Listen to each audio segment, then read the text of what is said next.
हाँ जी बच्चों, last class में हमने पढ़ा था विभव V equal to W upon Q। ठीक है, उसके बाद हमने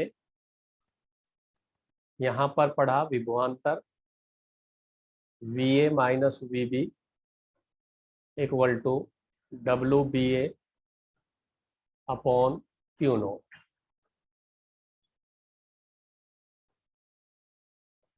उसके बाद बच्चों हमने पढ़ा समविभव पृष्ठ।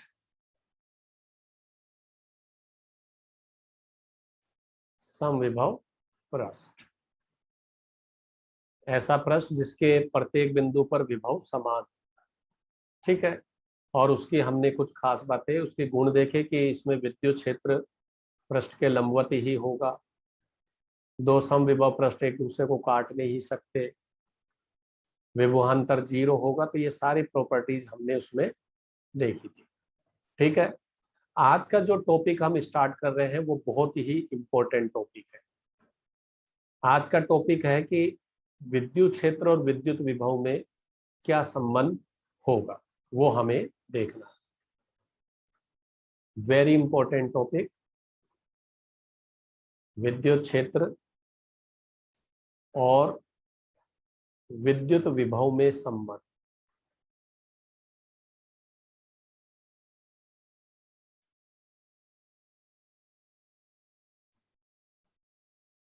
यदि आपको E गिवन है तो V क्या होगा, और V गिवन है तो E कैसे ज्ञात करेंगे, ये हम इस रिलेशन में देखेंगे। ठीक है, तो स्टार्ट करते हैं। मान लेते हैं कि हमारे पास ये दो समविभव पृष्ठ है और ये इलेक्ट्रिक फील्ड है। इस पॉइंट का नाम आप A दे दीजिए और इस पॉइंट का नाम आप B दे दीजिए। ये इलेक्ट्रिक फील्ड है E। अब यदि मैं कल आपको बताया था, मैंने आपको, कि विद्युत क्षेत्र की दिशा उच्च विभव से निम्न विभव की ओर होती है, तो इसका मतलब जो A का विभव होगा वो B के विभव से ज्यादा होगा। यदि मैं A का विभव V मान लेता हूं तो जो E का विभव होगा इससे थोड़ा सा कम होगा, वो हम dV ले लेते हैं, V माइनस dV। ठीक है, तो हम ये कह सकते हैं कि A का विभव B के विभव से dV ज्यादा है। ओके, तो हम लिख भी सकते हैं A और B दो समविभव पृष्ठ हैं।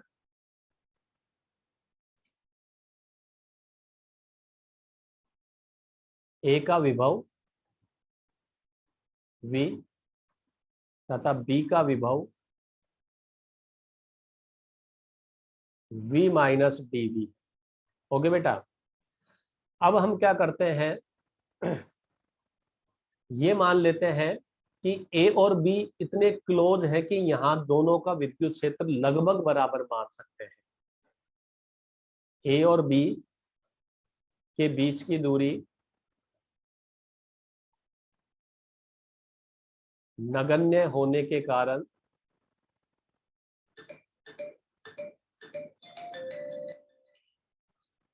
इन पर विद्युत क्षेत्र एक समान E है। ओके, अब क्या करते हैं, हम एक आवेश लेते हैं Q0, उसको मैं C पॉइंट पर लेकर जाता हूं जो कि थीटा कोण बनाता है। अब ये थीटा कोण किस किस के बीच में है, तो ध्यान रखिए, A से C डिस्प्लेसमेंट है, विस्थापन, और A से B E की डायरेक्शन है। यानी कि आवेश के विस्थापन और विद्युत क्षेत्र के मध्य में थीटा कोण है। ठीक है, एक आवेश Q0 को A से C तक ले जाने में किया गया कार्य, कार्य का सूत्र W इक्वल टू आवेश इंटू विभवांतर VC माइनस VA, क्योंकि आप C पर पहुंचे हैं, A से स्टार्ट हुए। W equal to Q naught, तो VC की वैल्यू कितनी होगी? तो सीधी सी बात है, CB तो B का ही पॉइंट है, तो ये एक समविभव पृष्ठ है, तो C का विभव भी उतना ही होगा जितना V का है, यानी कि V minus DV minus VA की वैल्यू हमने V मान रखी, तो यहां पर V से V कैंसिल हो जाएगा, तो W की वैल्यू कितनी आ जाएगी? Minus Q not DV, equation number 1। ठीक है, यहां तक ऐसा कोई विशेष काम नहीं किया हमने। एक परीक्षण आवेश क्यू नॉट है, उसको एक समविभव पृष्ठ से दूसरे समविभव पृष्ठ तक लेकर गए हैं और थीटा कोण पर लेकर गए हैं, तो उसके लिए हमने कार्य निकाला, और कार्य का सूत्र सब जानते हैं, आवेश इंटू विभवांतर। तो आवेश जिसको लेकर जा रहे हैं वो क्यू नॉट है, और विभवांतर क्या है? VC minus VA। VC की वैल्यू यहाँ पर V माइनस DV ले रखी है, और VA की वैल्यू आपकी V ले रखी है। मैंने दोनों वैल्यू पुट कर दी, तो W की value minus Q not DV आ जाएगी। ठीक है,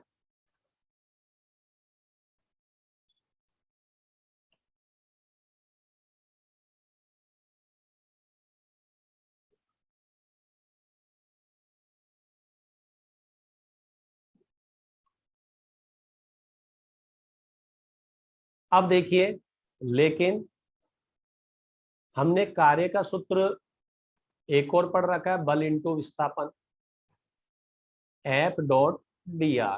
यहां dr A से C तक का डिस्टेंस ले लो, dr। ठीक है, F डॉट dr, तो W इक्वल टू, आप इसको लिख सकते हैं F dr cos theta. W equal to, अब F कौन सा है यहाँ पर? Electric force. इलेक्ट्रिक फोर्स क्या होगा? Q naught E, charge into electric field, Q naught E dr cos theta. ये आपका इक्वेशन नंबर 2 आ गया। अब इक्वेशन 2 और इक्वेशन 1 दोनों वर्क को शो करते हैं, और वर्क कौन सा है? A से C तक ले जाने में किया गया कार्य। तो दो अलग अलग फॉर्मूले से हमने ये फॉर्मूला निकाला है, लेकिन वैल्यूज तो इक्वल रहेगी, तो हम लिख सकते हैं समीकरण 1 व 2 से आप इन दोनों को इक्वल कर दीजिए। ठीक है, आप इन दोनों को इक्वल कर दीजिए।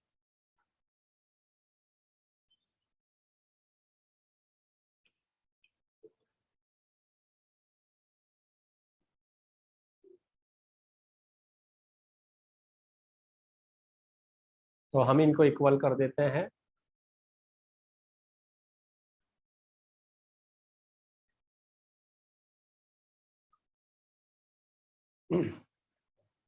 तो समीकरण 1 में क्या था?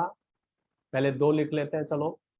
Q naught E dr cos theta equal to, समीकरण 1 में आपके क्या निकला हुआ है?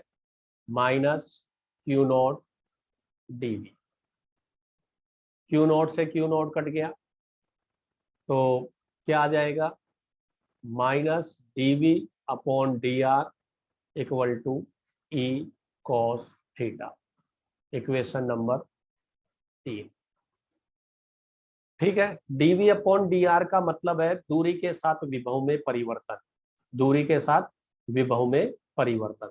ठीक है, अब जैसे जैसे आप दूरी चेंज करते हैं, यानी कि कोई चार्ज है Q नॉट, वो जैसे जैसे गति करता है, जैसे जैसे मोशन करता है, उसका R चेंज होता है, तो उसका V भी चेंज होगा, ये फैक्ट है। तो ये चेंज किस पर निर्भर करता है? तो एक तो E पर निर्भर करता है, और साथ में थीटा पर निर्भर करता है। कहने का मतलब यह है कि ये E की डायरेक्शन है। अब आप यदि इस Q नॉट को इस वाली डायरेक्शन में, ये आपका dr है, इस वाली डायरेक्शन में लेके जाए तो चेंज कितना होगा, और यदि आप इसको इस वाली डायरेक्शन में लेके जाए तो चेंज कितना होगा। तो अकॉर्डिंग टू थीटा इसका चेंज अलग अलग आएगा। देखिए, आपके यहाँ पर कोस थीटा लिखा हुआ है, तो समझ लीजिए थीटा का मान जितना ज्यादा होगा थीटा जितना अधिक होगा dv अपॉन dr की वैल्यू उतनी ही कम हो जाएगी। आ गई बात समझ में? क्यों? क्योंकि आपको पता है थीटा ज्यादा होने पर कोस थीटा की वैल्यू कम हो जाती है। तो दूरी के साथ जो विभव में परिवर्तन होता है वो एक तो इलेक्ट्रिक फील्ड पर तो डिपेंड करता ही है, साथ में इस बात पे भी डिपेंड करता है कि आप इलेक्ट्रिक फील्ड से कितनी डायरेक्शन पर जा रहे हो। आप इलेक्ट्रिक फील्ड से जितना दूर डायरेक्शन से जाएंगे आपका डीवी अपॉन डी आर उतना ही कम होता जाएगा। तो सीधी सी बात है, यदि मैं डीवी अपॉन डी आर का मैक्सिमम मान चाहता हूं, इसकी वैल्यू में यदि मैक्सिमम चाहता हूं तो थीटा का मान मुझे मिनिमम लेना पड़ेगा, और थीटा का मिनिमम मान कितना होगा? 0 डिग्री होगा। इसका मतलब यदि यदि कोई हमारा charge Q note electric field की डायरेक्शन में गति करता है तो डीवी अपॉन डी आर का मान मैक्सिमम होगा, क्योंकि 0 पर कोस 0 की वैल्यू मैक्सिमम हो जाएगी और वो वैल्यू 1 होगी। ठीक है, तो हम नेक्स्ट पेज लेते हैं।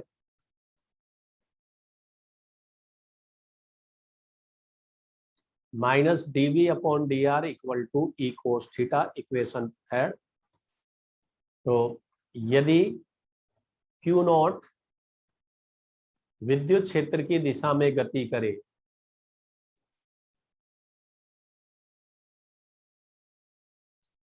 अर्थात थीटा इक्वल टू 0 हो,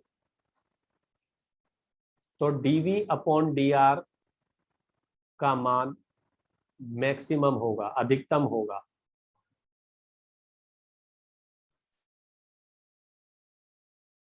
DV upon D R maximum को विभव प्रवणता कहते हैं।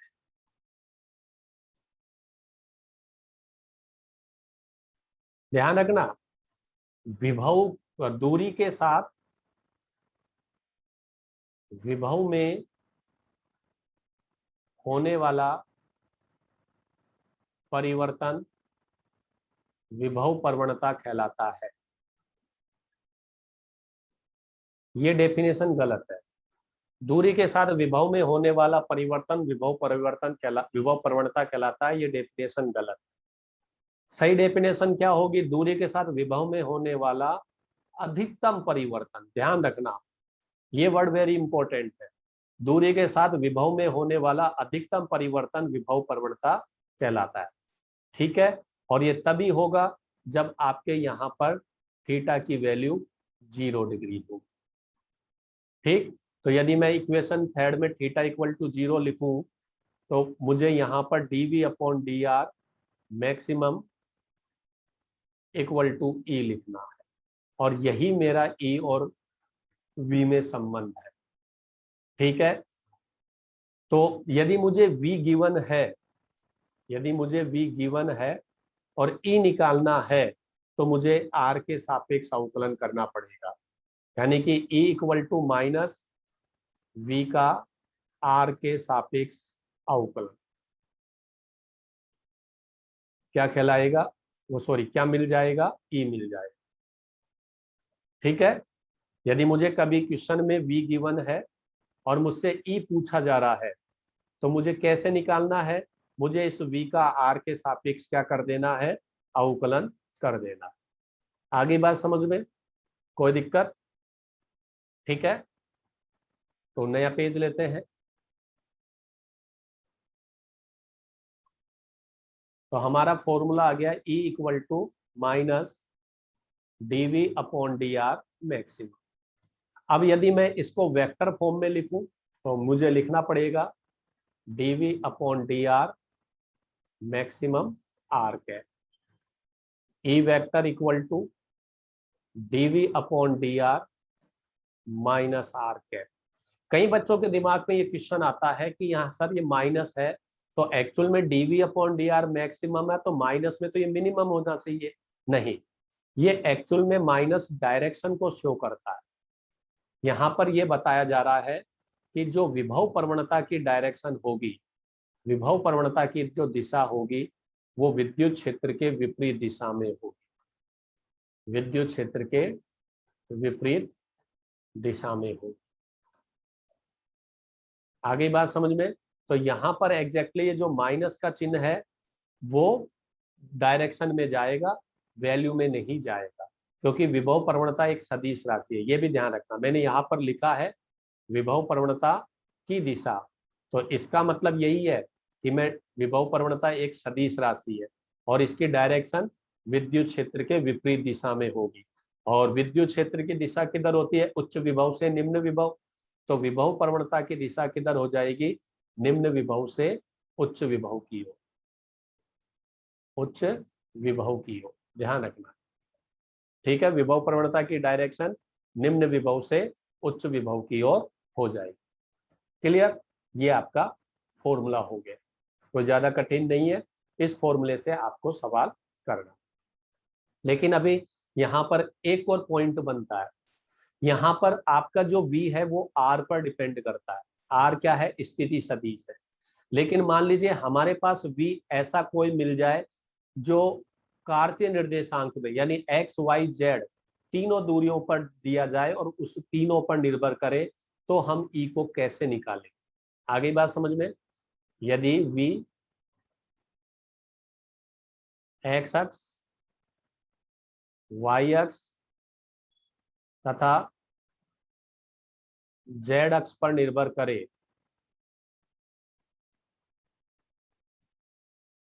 मतलब R जो वेक्टर है exactly x i cap, Y J cap, Z के कैप, यानी कि एक्स भी होगा, वाई भी होगा, जेड पर भी होगा, तो तीनों पर होगा। तो हम इसे कैसे करेंगे?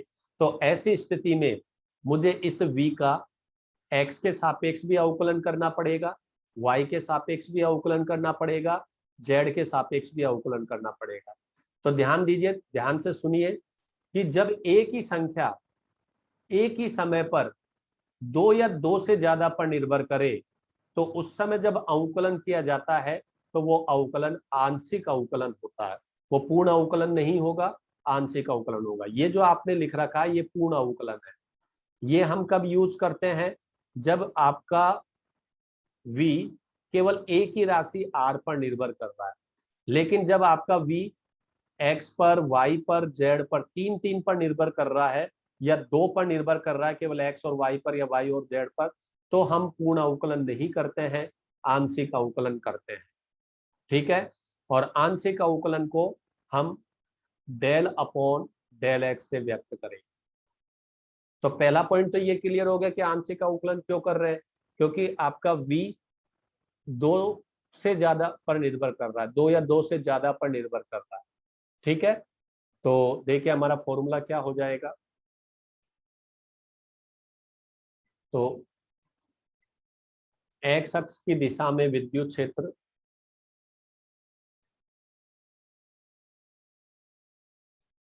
तो ई एक्स वेक्टर, अब देखिए del V upon del X और डायरेक्शन आई है। यहाँ इंपॉर्टेंट बात यही है कि आपने dV अपॉन dx नहीं लिखा। dV अपॉन dx आप तभी लिख सकते थे जब आपका V केवल और केवल x पर निर्भर करता, y z पर निर्भर नहीं करता, तब आप लिख सकते थे। आई बात समझ में? क्लियर? इसी तरह y अक्ष की दिशा में विद्युत क्षेत्र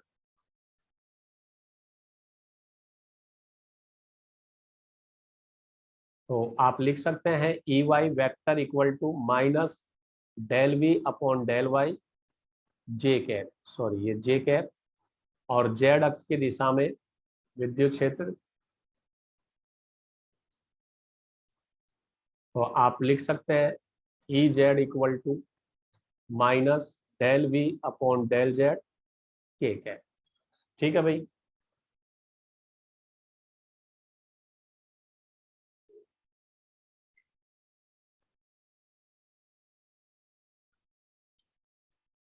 ठीक है।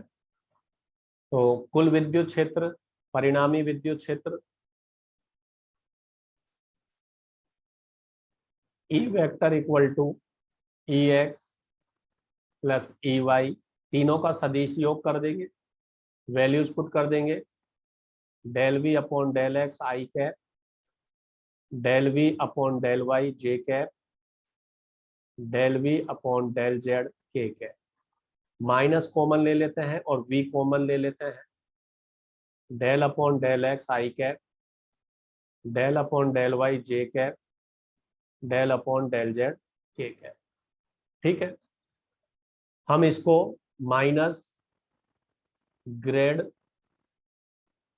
एक के कैप, हो गलती हो गई ना,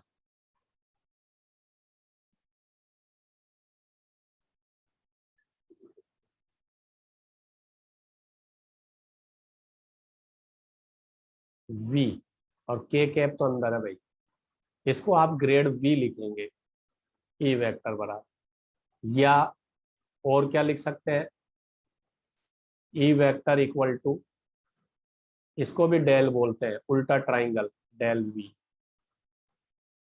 ये है। अब कई बच्चे जानना चाहेंगे डेल क्या होता है, ये ग्रेडियंट क्या होता है। तो बेटा ये भी एक अवकलज संकारक कहते हैं इसको हिंदी में, ग्रेड को अवकलज संकारक कहते हैं। अब ये अवकलज संकारक क्या होता है ये समझ लेते हैं, लेकिन उससे पहले एक बार थोड़ा सा रिवीजन कर लेते हैं।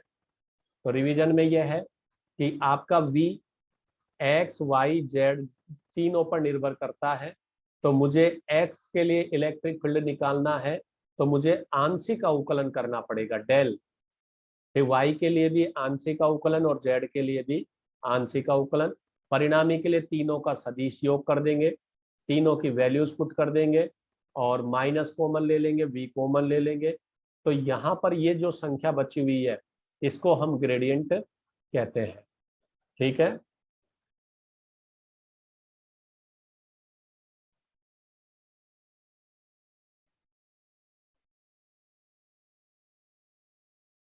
आज थोड़ा सा क्या टेक्निकल प्रॉब्लम आ रही थी, इसलिए आज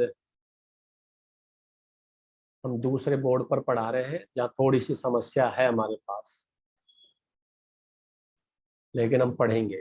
हाँ बेटा, यहाँ ग्रेड हमने किसकी जगह लिखा है, हमने ग्रेड लिखा है i cap del upon del x, j cap del upon del y, k cap del upon del z. इसको हम अवकलज संकारक कहते हैं। अब आप ये जानना चाहोगे कि इसका मतलब क्या है।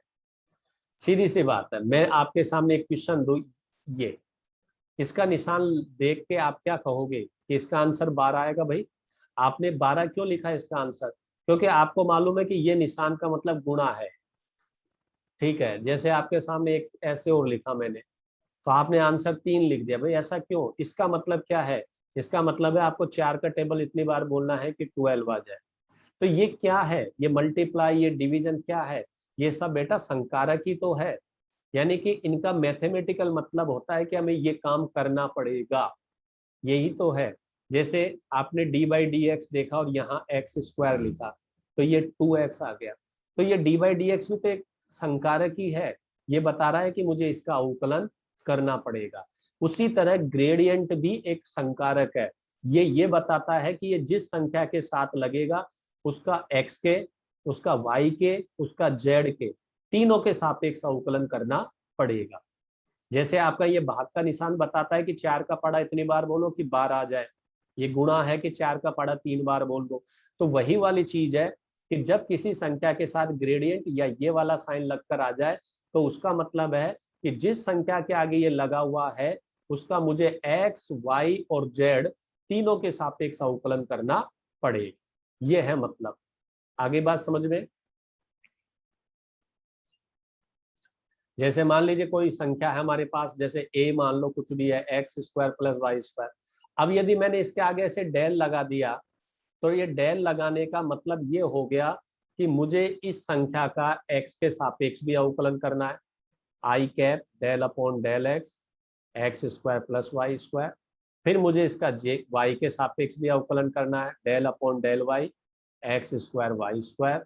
फिर मुझे इसका जेड के सापेक्ष भी अवकलन करना है, X square plus Y square. ये मतलब होता है, यानी किसी के आगे भी डेल या ग्रेडियंट लगा हुआ है तो उसका मतलब है कि जो संख्या उसके पीछे लिखी हुई है उसका मुझे एक्स, वाई, जेड तीनों के सापेक्ष अवकलन करना ही पड़ेगा। ठीक है, मैं उम्मीद करता हूं आपके समझ में आ गया होगा कि मैं क्या कहना चाह रहा हूं। तो इसलिए आपका जो रिलेशन आया वो ये आया है, E equal to minus del V। तो इसका मतलब है यदि मैं V का X, Y और Z के रेस्पेक्ट में डिफरेंशियल करूंगा, पार्शियली डिफरेंशियल, तो मुझे E मिल जाएगा। ठीक है भाई, कोई दिक्कत? चलो एक आध सवाल देख लेते हैं, आपको समझ में आ जाएगा। क्वेश्चन नंबर 1, मान लीजिए आपको V, सिंपल से सवाल से स्टार्ट करते हैं। V equal to r square दे रखा है और आपसे कहा कि इलेक्ट्रिक फील्ड ज्ञात कीजिए, E क्या होगा। ठीक है, और R वेक्टर की वैल्यू आपको दे दी 2i plus 3j minus 5k। तो E ज्ञात करना है तो आप अच्छे से जानते हैं कि E वेक्टर क्या होता है, माइनस dv अपॉन dr। ठीक है, dv अपॉन dr।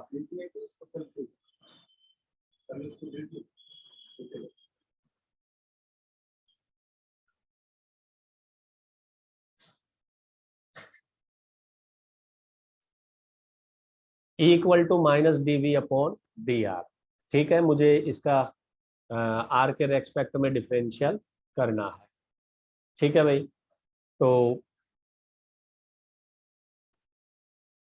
और साथ में आपको r कैप भी लगाना है। तो r कैप तो आप छोड़ दीजिए, आप इसका डिफरेंशियल कर लीजिए। तो इसका डिफरेंशियल क्या हो जाएगा भाई, 2r। आर स्क्वायर का डिफरेंशियल क्या हो जाएगा, 2r मल्टीप्लाई r कैप। ठीक है, तो आपका यही आंसर है। लेकिन आपको यहाँ पर r की और r कैप की वैल्यू रखनी पड़ेगी। तो r की और r कैप की वैल्यू आप इसमें रखना चाहते हैं तो r कैप की वैल्यू निकालनी पड़ेगी। तो आपने यहाँ पर r की वैल्यू निकाली पहले। r का मतलब है इसका मॉडुलस, 4 प्लस 9 प्लस 25 यानी √38। तो r कैप कितना हो जाएगा भाई, r कैप हो जाएगा r vector upon r, 2i plus 3j minus 5k √38। ठीक है, तो ये वैल्यू r कैप की हो गई, ये वैल्यू r की हो गई। ये वैल्यू आप पुट कर सकते हो यहाँ पर, या एक काम भी कर सकते हो आप। एक चीज यहाँ पर आप नोटिस कर सकते हो कि r vector equal to r cap है। तो आप चाहो तो डायरेक्ट ये वैल्यू भी पुट कर सकते हो, जैसा आपको उचित लगे वैसा कर लीजिए। तो इसका आंसर आ जाएगा 2i प्लस 3j माइनस 5। ठीक है, इजी है, समझ में आ गया होगा। चलो एक और एग्जांपल लेते हैं, उससे और क्लियर हो जाए। v equal to 1 upon r square. r vector आप ले लीजिए 2i minus 3j plus 5k, और आपसे कहा गया ई वेक्टर फाइंड करो। सबसे पहले आप डिफरेंशियल कर लीजिए इसका, dv upon dr। 1 upon r square का डिफरेंशियल -2/r³। सबको आता होगा डिफरेंशियल x की पावर n से किया है। अब हमने सूत्र लगाया, E इक्वल टू क्या होता है, minus dv upon dr r cap, minus dv upon dr का मान कितना आ गया, -2 upon r³ r cap. E vector कितना आ गया भाई, 2 अपॉन r3 r कैप। अब आप एक काम और कीजिए, 2 अपॉन r3 r कैप की वैल्यू पुट कर दीजिए r vector upon r। E vector equal to 2 upon r⁴ r। This is equation 1। अब आपको r की वैल्यू यहां से निकालनी है। 2 का स्क्वायर 4, 3 का स्क्वायर 9, 5 का स्क्वायर 25 √38। तो r स्क्वायर कितना हो जाएगा 38, और r4 कितना हो जाएगा 38 × 38। इक्वेशन 1 में पुट कर दीजिए value, E vector equal to 2 divide by 38 into 38, R vector 2i minus 3j plus 5k। 2 से 38 19 बार कैंसिल, इसको मल्टीप्लाई कर लेंगे, आपका आंसर आ जाएगा। फिर चेक कर लीजिए हमने क्या क्या किया। हमने ये हमें क्वेश्चन गिवन था, ये गिवन था, और ये हमसे पूछा गया ई। सबसे पहले जो v और r का रिलेशन दिया जाए आप उसका अवकलन कर लीजिए r के रेस्पेक्ट में। 1/r² का अवकलन -2/r³। नहीं पता है तो मैं बता देता हूँ। सबसे पहले हम क्या करेंगे, इस r की पावर 2 को ऊपर ले जाएंगे तो r की पावर -2 हो जाएगा। फिर इस -2 को आगे ले आएंगे और पावर 1 कम और कर देंगे, -3। अब इसको पॉजिटिव करने के लिए अब बटे में ले जाएंगे, अपॉन में, तो आपकी ये स्टेप आ जाएगी -2/r। फिर हम ई और वी का रिलेशन जानते हैं। ई और वी का relation E equal to -dv/dr r के। हमने जो dv/dr की वैल्यू निकाली यहाँ पुट कर दी, -2/r कैलकुलेट किया ये। अब हम क्या करते हैं, यहाँ पर r कैप की वैल्यू पुट कर देते हैं r वेक्टर अपॉन r। यार एक चीज आप ये याद कर लीजिए कि जब भी मैं यहाँ r कैप की जगह r वेक्टर लगाऊंगा, नीचे एक r बढ़ जाएगा, नीचे एक r बढ़ जाएगा। ठीक है, अब r वेक्टर की वैल्यू मेरे पास मौजूद है, नो प्रॉब्लम। r की वैल्यू निकालनी है तो √2 का स्क्वायर, 3 का स्क्वायर, 5 का स्क्वायर, √38। मुझे r की पावर 4 चाहिए। ये r की वैल्यू है, स्क्वायर किया 38, सेकेंड टाइम स्क्वायर किया, ये आ गया, वैल्यूज पुट कर दी। ठीक है, मेरे हिसाब से समझ में आ गया होगा, ऐसा कोई विशेष इसमें नहीं है। ठीक है भाई, एक क्वेश्चन देख लेते हैं। v equal to 2x² plus 3y² plus 5z², -1 0 और 2 पर इलेक्ट्रिक फील्ड क्या होगा, ये आपसे पूछा गया। जैसे हमने इस क्वेश्चन को देखा, हमारे दिमाग में ये बात क्लिक हो गई कि यहाँ पर आपका जो v है वो x पर, y पर और z पर, 3 पर निर्भर करता है। तो मुझे इस v का x, y और z तीनों के रेस्पेक्ट में डिफरेंशियल करना पड़ेगा, यानी कि मैं del v अपॉन del x करूंगा। अब जब आप del v अपॉन del x करेंगे तो उस कंडीशन में आपको इस y और z को कांस्टेंट मानना है, और कांस्टेंट का डिफरेंशियल क्या होता है, 0। तो इसका मतलब यदि मैं तरीके से बताऊं तो इसका मतलब यह है कि मुझे केवल 2x² का अवकलन करना है, क्योंकि इसमें x नहीं है, इसमें x नहीं है। तो जब मैं x के रेस्पेक्ट में डिफरेंशियल कर रहा हूं तो y और z का तो मतलब ही नहीं रहा, तो x² का ही करना है। तो x² का अवकलन करेंगे तो ये 2 को आगे लेना पड़ेगा, तो 2 आगे आएगा तो ये क्या बन जाएगा, 4 और x। ये आपका del v अपॉन del x आ गया। और उसके बाद आप del v अपॉन del y लिख दीजिए। तो del v अपॉन del y का मतलब यह है कि मुझे y के रेस्पेक्ट में अवकलन करना है। y के रेस्पेक्ट में करूंगा तो x और z मेरे कांस्टेंट रहेंगे, यानी कि मुझे इन दोनों का नहीं करना है, सिर्फ इसका अवकलन करना है। तो इसका अवकलन करूंगा तो ये आ जाएगा 6y। सिमिलर del v अपॉन del z कितना आ जाएगा, 10z। Now E vector equal to minus I cap del v अपॉन del x plus j cap del v अपॉन del y plus k cap del v अपॉन del z, minus I cap del v अपॉन del x की value 4x plus J cap del V upon del Y की value 6y plus K cap del V upon del Z की value 10z। ठीक है भाई। अब हमें जो कोऑर्डिनेट दे रखे -1 0 और 2 पुट कर दीजिए। x की जगह -1, y की जगह 0, z की जगह 2।